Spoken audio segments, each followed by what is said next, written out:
So Home Alone 4 wasn't terrible, but it was pretty boring. The third one was better than this one. The traps weren't very great in this movie. And even though the third one, which was called Home Alone 3, had nothing to do with Kevin, it had a completely different character. I believe his name was Alex.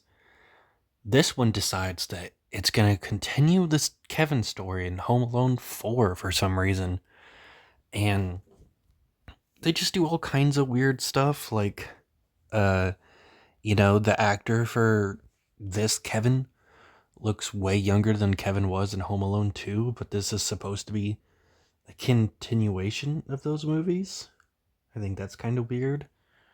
Um, of course, they have somebody playing Marv in this movie, and he's the guy on the cover, and he does okay. At times he kind of seems like Marv, but most of the time he really doesn't.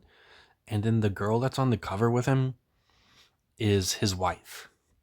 Marv has a wife now for some reason that he met in prison. They confirmed that near the end of the movie. Um, it's certainly a choice, I guess. Uh, there is a decent plot twist. The movie tries to make you think that the butler is working with him. He's the inside man. And not gonna lie, before they even plant that seed in your head, he just gave me really weird vibes, and I thought he was gonna be working with them. But it turns out to be a maid lady that's in like one or two scenes, who's nicer to Kevin, who ends up being the inside woman. And it turns out that she's Marv's mom. And I think that's a pretty cool plot twist.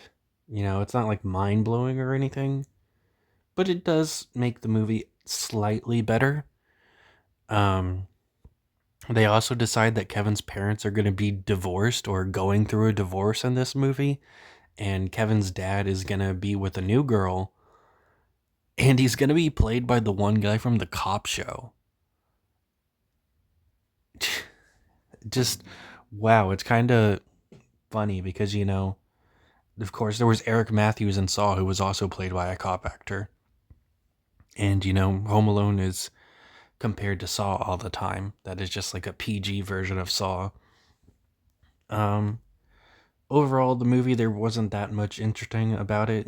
Like I said before, the traps are pretty lame in this movie. Like they were better in the third one. There were some really cool traps in the third one, even though I wasn't a huge fan of that movie. This movie doesn't really have anything going for it. It was just kind of boring. I'll be watching the fifth and sixth one next year.